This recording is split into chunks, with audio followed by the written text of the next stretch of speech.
Ito yung survey. Number 1 na si Bongo, Tulfo, De La Rosa, o number 2 si De La Rosa bigla. Tito Soto, Pia Cayetano, Bong Revilla. So ito yung top 6 mo. At this point, mga kochero, kung kung ganito na ang resulta ng survey, sure ka na sa top 6. Most likely. Kasi kakadikit lang sila halos eh. Right now, at this point, ayoko masyadong sisihin yung mga survey firms eh. I think, of course, yung survey firms, ginagamit din yan pang mind conditioning. Pero kasi merong mas malala na paraan ng mind conditioning. Ano ho yung mas malala? Troll farms. Pag-usapan natin to ngayon. Oo, kasi meron hong lumabas na bagong survey. Ang sabi po sa survey ay, Re-electionist Bongo leads Pulse Asia survey on senatorial bets. Yan ang sinabi ng balita kanina. Uy, si Bongo, sikat na sikat. Sikat na sikat. Ayan. With just a month before the midterm election, Senator Christopher Lawrence Bongo is leading in a pre-election survey by the Pulse Asia Research Incorporated. Ayan. Si Pulse Asia. Pulse Asia pala. Balita. Panoorin natin yung balita tungkol dyan. Nanguna sa bagong Pulse Asia Survey ang mga senador na nasa partido ni dating Pangulong Rodrigo Duterte. Batay sa inilabas sa survey ng Pulse Asia na isinagawa noong Marso, nanguna si Senator Bongo sa mga napupusuang senador ng mga botante. Habang nasa parehas na second at third position, si ACT-CIS Party List Representative Erwin Tulfo at Senator Ronald Bato de la Rosa. Nasa pang-apat na pwesto naman, si former Senate President Tito Soto. Samantala, nag-aagawan naman sa 5th to 11th place sina Senator Pia Cayetano, Senator Ramon Bong Revilla Jr. at former Senator Panfilo Ping Lacson. Nasa 5th to 12th place naman ang TV host na si Willie Revillame, Tulfo at Makati City Mayor Abby Binay. 6th to 13th place naman si Senator Lito Lapid, habang 8th to 16th place si dating Senador Manny Pacquiao. At top 11 to 16 naman ang aktor na si Philip Salvador. Habang sama-samang nasa 12th to 18th place si Las Piñas City Representative Camille Villar, former Senator Bam Aquino at Sagip Party List Representative Rodante Marcoleta. So ito yung actual survey. Ayan si Pulse Asia yan. Ayan si Pulse Asia. Tapos ito yung list. Si Aimee Topak. Ayan, nasa ilalim na siya. Wala na siya. Laglag na. Nalampasan siya ni Marcoleta.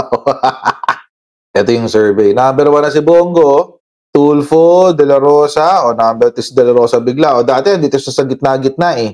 Mga 5th, 6th chance si De La Rosa. Nung isang beses pa nga, nasa GIS yan, GIS 11. Ngayon, nasa pangatlo na. Ayan. Tito Soto, Pia Cayetano, Bong Revilla. So, ito yung top 6 mo. At this point, mga kochero, kung ganito na ang resulta ng survey, sure ka na sa top 6. Kasi, kakadikit lang sila halos eh. 1 to 5. Ayun yung rank. 1 to 5. So, sure ka na dyan sa top 6 mo. Most likely. So, ang maglalaban na lang dyan, mga kochero, itong mga 5 to 11, 5 to 12, yan na lang yung maglalaban dyan. Itong dalawang grupo na to, yan yung top 12 mo. At this point, kung accurate itong survey na to at nire-representa niya ang 70 million Filipino voters, most probably ito na yung mananalo sa election. Akin lang to This is my opinion. Opinion ko lang naman. We have to take this with a grain of salt. Bakit? Kasi ang sinurvey dito ay 2,400 lamang at meron tayong 70 million voters. Kasi ulitin ko nga mga kochero, lahat po ng survey, kahit kanino pang survey company yan, ang kanila pong resulta ay nakadepende sa sample, sa kanilang respondents. Sino ba ang respondents, ang kanilang sample? Saang bansa, saang parte ng bansa?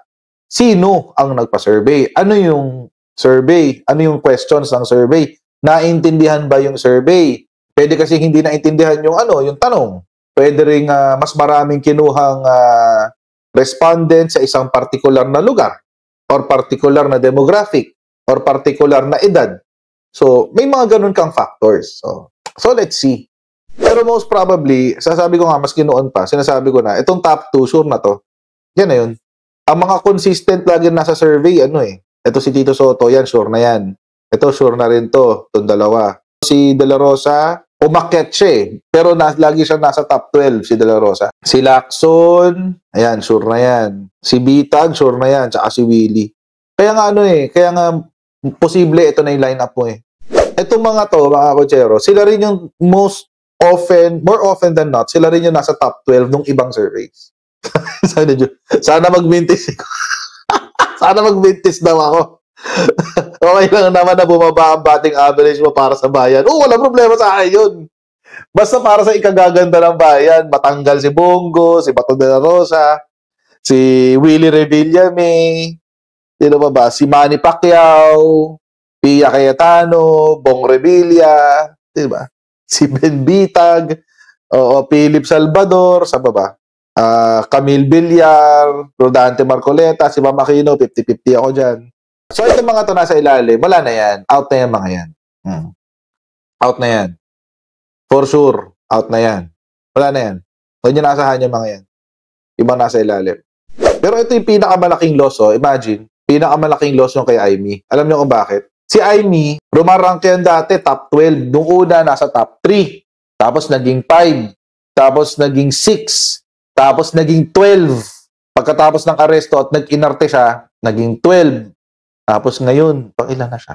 13 to 18. Oh my God. Oo, 13 to 18 na si Aimee Marcos.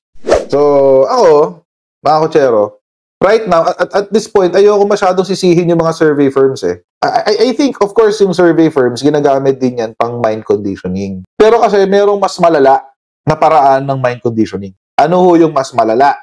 Troll farms. Ito ho yung sinasabi ko sa inyo noon pa man, mga kotsero, na kapag ang troll farms ay hindi na-criminalize. Take note ha, I'm using, ginagamit ko yung mas malalang term.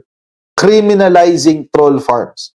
Kapag ang troll farms po ay hindi na-criminalize, it will undermine our democratic process. At ayan na ngayon nangyayari. Bakit ho mamaliitin ito o sisirain ito ang ating demokrasya?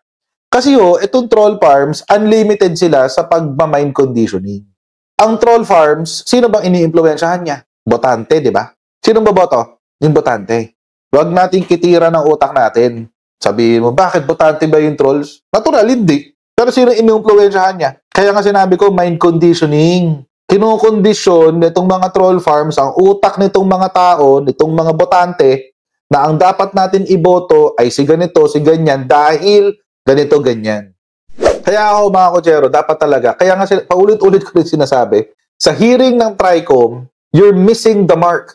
Kung sino man yung mga congressman na nandyan sa TRICOM, sana makarating po sa inyo, you are missing the mark. Mali kayo ng tutok. Tinututukan nyo yung mga social media companies. Yung mga companies na yan, mga plataforma lang yan. Tinututukan nyo yung mga vloggers. Yung mga vloggers, kumukuha lang ng impormasyon yan. Yung iba dyan, bayad para magkalat ng impormasyon. Baka nga parte pa sila nung troll farm. We don't know. Ang tutukan nyo yung troll farm. Because the troll farm, yun yung nagdidikta kung ano yung content. Yung troll farm ang nagdidikta kung sino yung magkakalat ng impormasyon. Yung troll farm ang magdidikta kung sino man yung nagbayad sa troll farm, siya yung magsasabi kung sino ang i-build up at sino ang sisirain. And kung mapapansin nyo nga mga kotsero, etong nung simula na inaresto si Digong, double time talaga sila. Bakit? Kasi alam nila nawalan na sila ng ulo eh.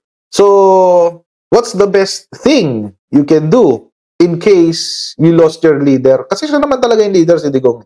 Di gawin mo siyang martir. At dahil ginawa siyang martir, mga kotsero, may mga nauto etong mga troll farms. So, I would propose na yun po yung isa sa mga dahilan kung bakit biglang nag-angatan ang mga miyembro ng PDP. It is not organic. Hindi ho dahil maraming talagang tunay na naniniwala sa kakayahan netong mga taga-PDP